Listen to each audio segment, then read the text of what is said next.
Hey everyone, Vincent here from thecreativedev.net. Today I'm here exclusively for AE Tuts Plus once again for another video tutorial. Today we're going to be taking a look at how to create this 3D transforming text using Metal Shapeshifter for After Effects. So let's just take a look at what we're going to be creating today.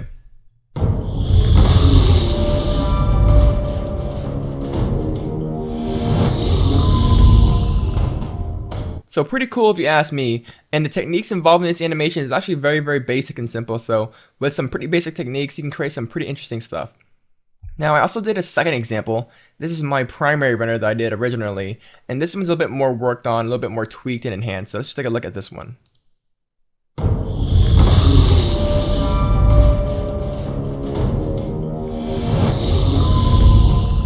So it just looks a little bit nicer, a little more tweaked out a little bit because I spent more time on this one. So again, a very basic technique. Let's go ahead and hop into After Effects and take a look at how we create this using Metal Shapeshifter for After Effects. So let's go ahead and create a new composition. New composition. And we're going to be naming this one main comp. And this is going to be our main composition. Mine's going to be 720p at square pixels, 8 seconds long. Hit OK. So now we have a blank composition. Let's go ahead and create our text layer. So let's go to Layer, New, Text. And I am using the franchise font, which is a free font, which you can find on Google search. So let's go ahead and type in our AE Tuts Plus text. Pretty cool. Make sure that you have your Aligns panel checked on right here. So bring up the Align panel, which we can easily center up our text horizontally and vertically into our composition very easily. So now that we have our text set, let's go ahead and pre-compose this text layer. So let's go to Layer, Pre-compose, and we're going to call this composition source, and then we're going to make sure that move all attributes into the new composition is checked and hit OK. And the reason why we pre-compose our logo or our text is because it makes it a lot easier to change in the future. So let's say I didn't like this text, maybe we want to change it to, I don't know, CG Tuts or something like that. It'd be a lot easier to change the source composition rather than messing around with the main composition with all the effects and keyframes applied to it. So this is just kind of a basic organization way to change the logo easily, just dragging a new one in here. And of course, this can be an image, TIFF, a vector image, whatever you want. We're going to be using text for the logo this time. And I think we're ready to start animating this thing. So I'm going to be using an effects and presets, an effect built into After Effects called Pixel Storm. Under animation presets, transition movements, it's called Pixel Storm, and we're going to drag it into our text layer or our logo layer, whatever you have. So by default, this is what you get. A pretty neat effect. If we hit U on the keyboard to show all the keyframes, you can see that we have 2 keyframes, and we want to make 4. So let's go ahead and drag this all the way back to frame 1. Right here. So we just have our logo coming in. And then we're going to hit a stopwatch or a keyframe right here.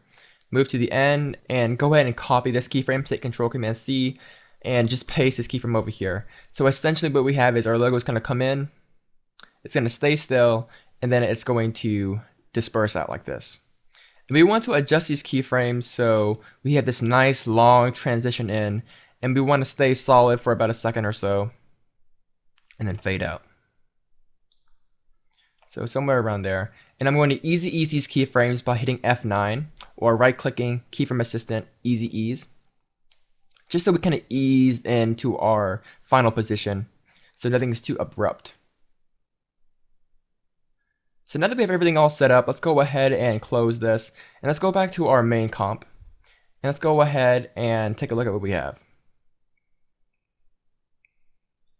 So now that we have our text set up, let's go ahead and apply Shapeshifter.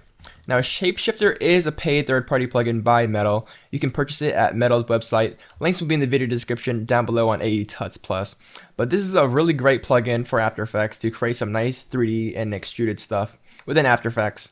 Really fast, very easily. And by default, Shapeshifter kind of extrudes our text or our logo by default. So that's pretty nice. So we want to go to the 3D extrusion. And by default, the extrusion thickness is set to 40. We're going to change it to 50, just so we have some more extrusion going on. And let's go straight to the displacement mapping. And what this does is it uses a displacement layer, similar to particular and form. It uses a layer to control the height, displace height of Shapeshifter. So let's go ahead and create this map right now. Let's go to composition, new composition, and we're going to call this one displacement map. Hit OK. We're going to create a new solid layer, so hit Control Command Y, and we're going to call this noise. And guess what we're going to apply to this solid? Yes, the fractal noise effect. And we're using the fractal noise effect because we have this nice control over the black and white areas, and the fractal noise is this nice organic kind of look to the fractal, so it kind of gives it that nice metal look in our scene right here. And this is pretty much what the displacement height does. It kind of displaces and changes the height of Shapeshifter in this nice organic way. And the fractal noise is going to use it as a map to kind of extrude the height of Shapeshifter. So we get this nice random organic spikes in our animation right here. So by default, the noise doesn't look that great. I find that the fractal type set to terrain looks the best, in my opinion. Of course, you are open to try your own fractal type, but I think terrain looks the best for me. I'm going to change the contrast down to 85, brightness to 2, complexity to 5, so it's less complex. And we want to scale this thing up because right now if we use this as a map, it's going to be very small little spikes because everything's kind of small right here. So we want to scale this thing up to about 185 or so, just so we have a larger map. And sorry for my speed, this is actually my third time recording this tutorial. The first time I recorded this tutorial was 40 minutes long, and the second one was about 30. And Camtasia Studio kept on crashing on me, so I kind of already know what the settings to use and what I'm trying to do, so bear with me with my speed. This is kind of tedious right here. And we also want to apply some evolution to our noise because right now our fractal noise is kind of static. It's not really moving. It's not very exciting. So let's go ahead and hold down Alt and click on the stopwatch for the evolution. That's going to bring up the expression control for the evolution. And let's go ahead and type in a quick expression, time asterisk 120. And what it's going to do, it's going to multiply it by 120. It's going to multiply the value to 120, and it's going to simultaneously animate our evolution over time. So it's not very static. So now that we have our fractals set up, we can go ahead and bring that composition into our main comp. So back in our main comp with our metal shapeshifter, we're going to bring in the displacement map that we just created. Now, the displacement map is going to be kind of a map for shapeshifter. We don't actually need to see it. Shapeshifter just needs to read it. So we can shut it off by clicking the little eye switch right here. Go back to our shapeshifter. And for displace layer, we're going to choose our displacement map. So now Shapeshifter is going to be reading our displacement map to displace the height. But as you can see, there's no displacement going on because our displaced height is set to 0. So I'm going to change mine to 500. And you can kind of see what it does here. It kind of extrudes and kind of creates these nice kind of spikes based on the terrain fractal right here. So if I just pull it down a little bit, you can kind of see what it does. So I'm going to change it to 500. I'm going to go to the beginning of my timeline. And let's go back to the source composition, and let's just borrow some keyframe markers right here. So as you can see at this point right here, our text is fully formed. So we want to make sure you're not selecting anything, and make sure you hit the keypad asterisk key. And what that's going to do is it's going to create a simple marker right here, which we're going to use as a guide. So we're going to call this one fade in, and hit OK.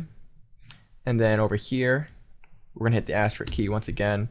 And this one's going to be fade out. Because at this point, this is where our logo is going to start fading out. So it's kind of just as a guide layer. So we want to make sure that we're doing it in the right composition. So I'm going to go here. This is where it's going to fade in. It's going to fade out. So now that we have our markers in place, we can actually go ahead and start animating this thing now.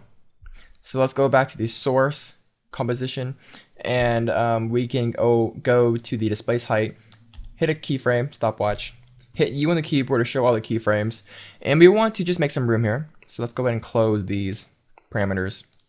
So we just have the displace height, which is set to 500. We're going to move this initial keyframe to the beginning at frame 0.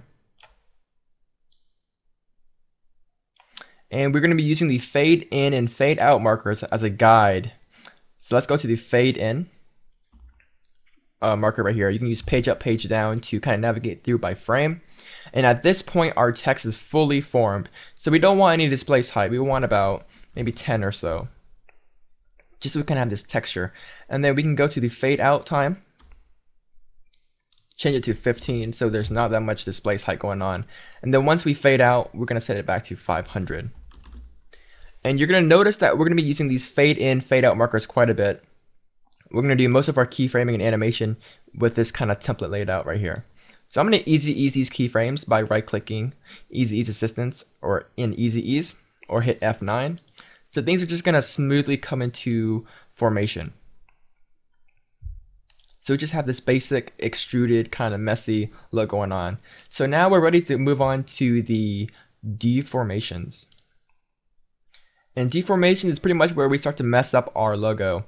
So as you can see, we have type set to twist, which is going to twist our logo. So let's go ahead and check the display region, just so we can see where the region is. And as you can see, you don't really see the region because it's kind of large. We want to decrease the size in X to maybe 500 or so. So now you're starting to see the logo and the display region. So we want to adjust the size of the region just so it's slightly larger than our logo, which is the text right here. So I'm going to decrease the size in Y to 250 or so, and then size in Z to 500. Just slightly large enough to where it fits our logo in a nice little box. And watch what happens when we change the amplitude up. You can see that it really twists our logo up. So we want to set it to 5, just so we have this slightly little twist going on. We want to go to the beginning of the timeline once again, hit a stopwatch for the amplitude. We want to hit U on the keyboard to show all keyframes. Make some room here. And you see the amplitude right here. We're going to move into the fade in time once again and change the amplitude down to 0 because we don't want any twisting going on when our logo is fully formed. We're going to go to the fade out, hit a keyframe, and go to the end and change it back up to 5%. So again, it's just a kind of it's pretty much just a little reflection method. What happens in the beginning is going to happen at the end, except just reversed. And once again, we're going to easy ease these two keyframes. So now not only is it going to extrude in height, it's also going to displace in the twisting. So it kind of gives it this more variation going on. And we can apply some more variation by going to the generator section right here. And pretty much what it does is it generates more instances of Shapeshifter. So currently we only have one instance of our logo. If we change the instances to 2, you can see that we have 2 copies. I'm not sure if you can see it or not. See, we have 2 copies right here. Now it looks very boring if it's exactly the same as our original. So we can go to the rotation, set spiral rotation X to 10, and it's just going to rotate the logo a little bit on the X axis by 10 degrees. And then we can go down to scale and just scale this logo up a little bit by 120 on X, 120 on Y, and 120 on Z. And it's just going to scale the logo up a little bit like that. And maybe we can create some lights real quick so you can see what's going on. Right now it looks very plain. So if we create a light, you can see what it does here. I'm going to create a new light. We're going to call this backlight 1 at 95%. Point light, hit OK. And already it makes a huge difference in the render we have here. So I'm going to move this light in the back a little bit. So we just kind of get this nice back rim light. And we can move it around here. We're going to duplicate it by hitting Control or Command D, duplicate it. And we're going to move this one to the left side. Like that. And again, we're going to push it back in Z space a little bit. And then we're going to duplicate the light one more time. We're going to call this front light. And we're going to bring it all the way up. So maybe negative 1,000 or so. It's going to just bring it to the front a little bit so we have some light in the front. And we're going to center this thing up. And the goal is try to get as much shading and variation of shading as possible so we have some variation in our logo. It's all about variation here. So as you can see, it looks very bad, very clunky, but don't worry, we don't want any of the instances to occur right here during this time right here. So again, we're gonna go to the beginning of the timeline. We're going to hit U again on the composition to see all the keyframes, and scroll down until you see the deformations tab right here and under generator. And we're gonna hit a stopwatch for all the uniforms, and then we're gonna hit a stopwatch for the spiral rotation in X, and we're gonna go to the fade in time once again, and we're going to pretty much reset the values to its default value. So spiral rotation was at 0 degrees at first, so we're gonna set it to 0. All the uniform scale was at 100%. So now at this point, everything's back to normal. We don't have any of that weird rotation or scale going on right here. And we're gonna Control C and copy all this, move to the fade out time, paste it, copy these keyframes, go to the end and paste it. So again, another reflection method. Things just come in, they stop, everything's normal, and it kind of reverses out again. And again, we're going to ease these keyframes by hitting F9. So things just smoothly come together. So now that we're done with the generator and displacement going on, we can go ahead and shut off this kind of region right here. So let's go back into the deformations, I believe, and uncheck display region. We don't want to see it anymore. So things are looking pretty nice now, but we're lacking some movement going on. So let's go ahead and create our camera rig. So let's go to Layer, New, Camera. And I'm going to call this camera. 24 millimeters is okay. Hit OK. And although we have a camera, we're not really going to be using it that much. We're not going to be touching it is what I mean. I'm going to create a simple camera rig to avoid all these keyframe interpolations and Bezier curve issues and such. So I'm going to create another null object. And we're going to duplicate it. Make 2 of them. We're going to call this one zooming control, which is going to control our zoom, and this is going to be our dolly, which is pretty much slowly tracking out, moving out. So we want to parent the camera and pick up the camera to the zooming controls, and we want to parent the zooming controls to our dolly. And if you don't see the parent column right here, right click on here and make sure that the parent column is checked. So pretty much what it does is it links the camera to the zooming control, which is linked to the dolly, very similar to a real camera rig in real life. So all these things are going to work together at the same time. They're all stuck together. So let's go and animate the dolly at first. So we're going to make sure that these 2 null objects are 3D layers.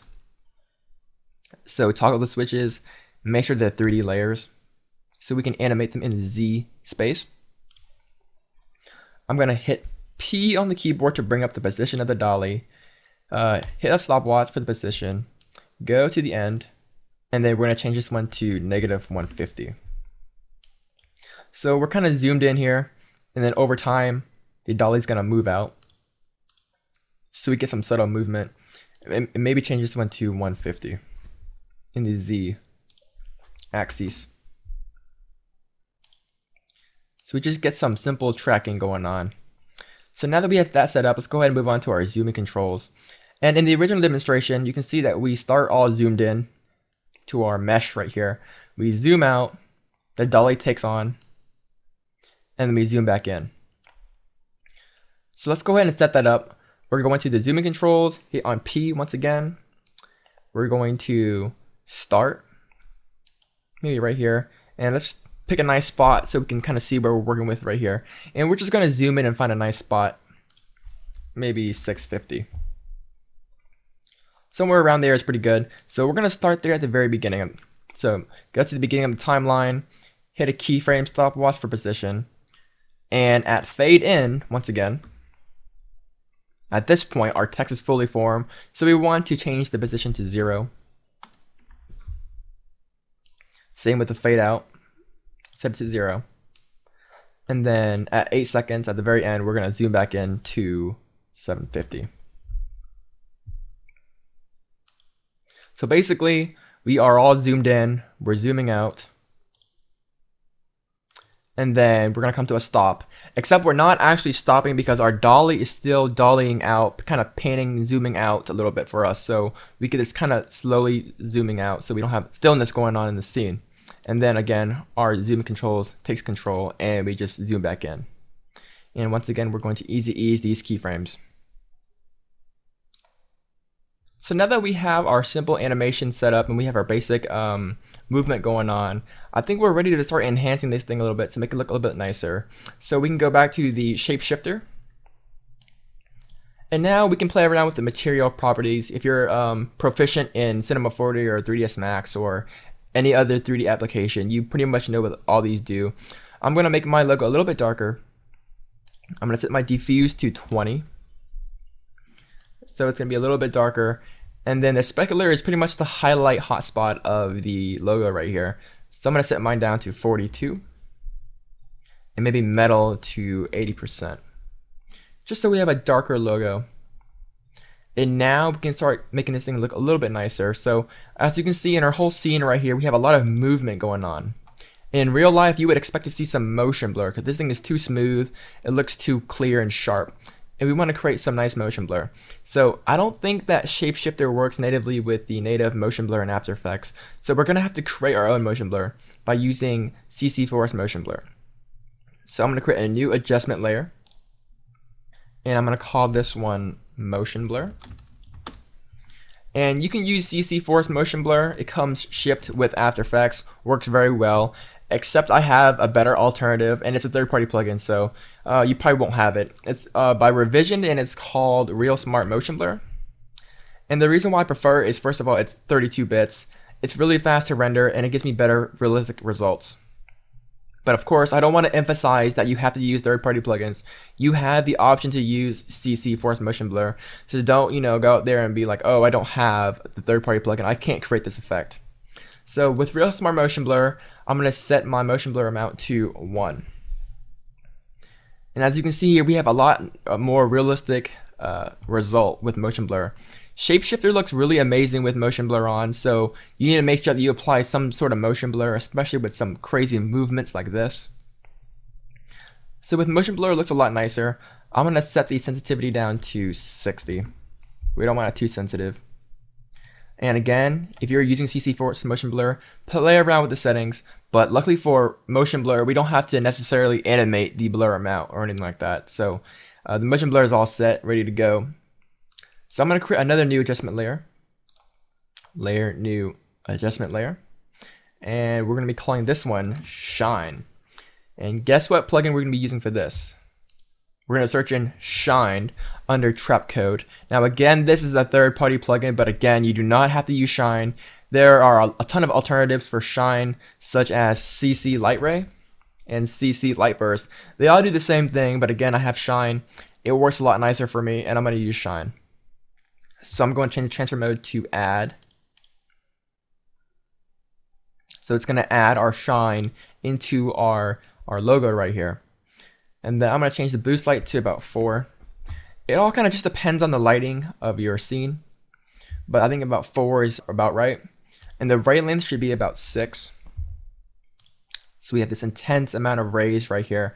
And because this is AE Tuts, we're going to need to use, of course, purple.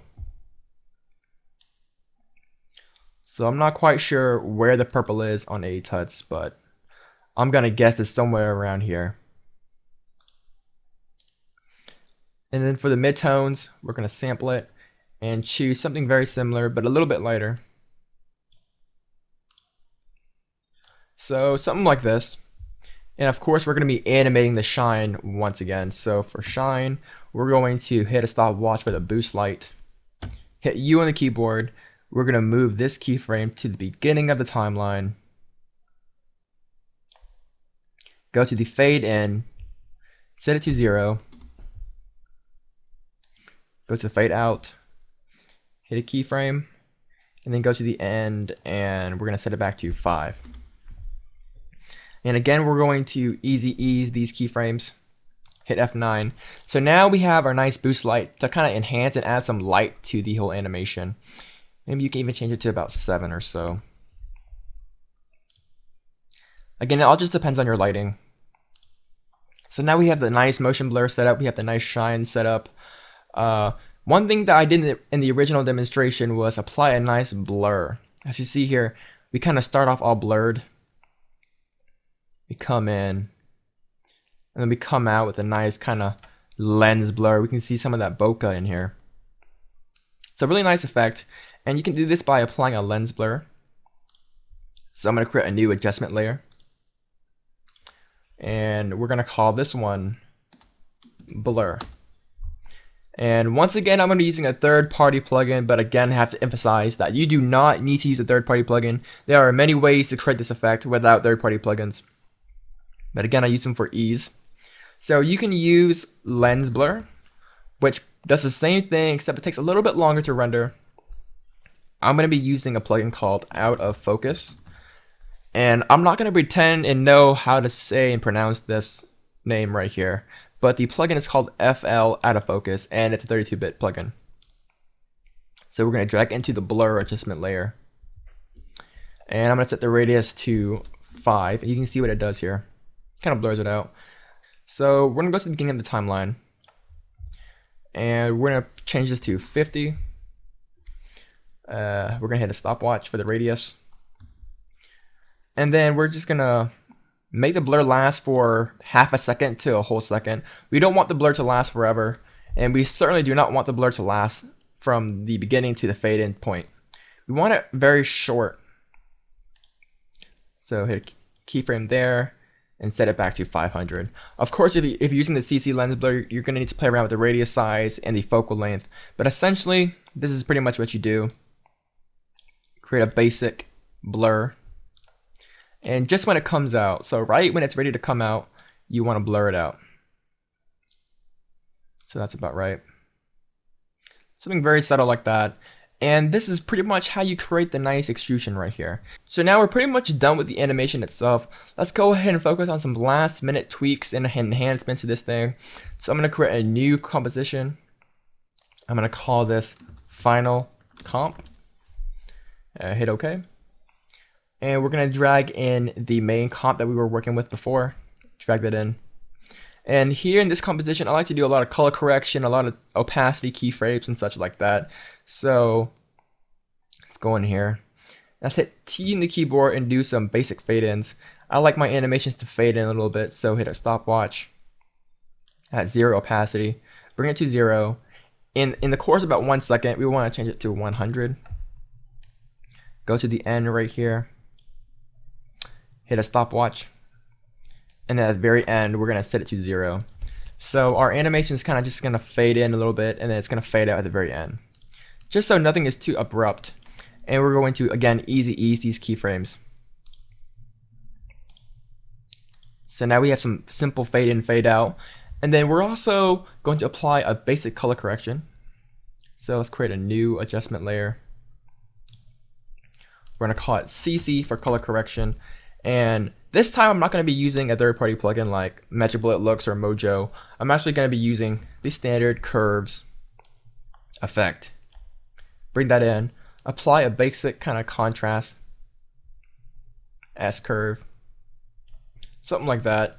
And although this is my 3rd time doing it, I think it's getting worse every single time. I think the first tutorial, the first time I did this tutorial, it looked a lot better. The second one looked a little bit worse, and this one probably looks the worst. But overall, I mean, this is a pretty basic effect. One final thing that I like to do with my animations on the final render is I like to apply some letterboxing. And of course, you can do this on your own by creating some black solids or cropping it or whatever you want. I like to use a free preset from Video Copilot called Aspect Ratio.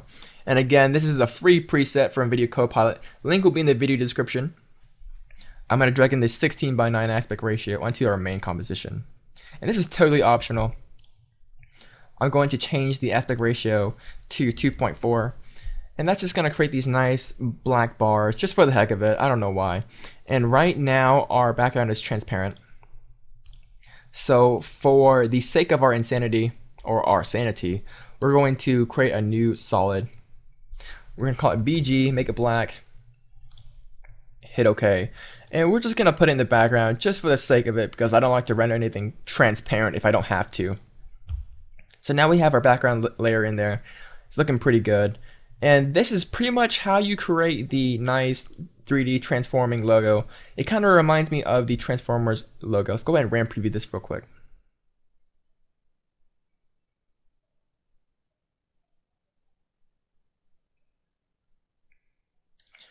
So as you can see, a pretty nice effect for something so simple to create. That's pretty much it, guys. That's pretty much the core of it. Hopefully you guys will experiment, and hopefully you guys will add your own taste to this thing, because again, this is a rough tutorial teaching you guys how to create the rough surface of this whole animation right here. Hopefully you guys will tweak it and enhance it. I didn't do any keyframe enhancements or tweaking or anything like that, but hopefully you guys will add your own flair to this thing. This is essentially how you create this nice 3D transforming text using Metal Shapeshifter for After Effects. And hopefully you guys enjoyed the tutorial, because I know I enjoyed making this video tutorial 4 times or so. But nonetheless, it was a great tutorial, and hopefully you guys will enjoy it. If you guys have any questions, feel free to leave them down below. I will be answering them. And hopefully you guys had fun with this video tutorial. So once again, guys, I'm Vincent Nguyen from CreativeDojo.net, here exclusively for AE Tuts Plus. I'll see you guys next time in the next video tutorial. Bye, guys.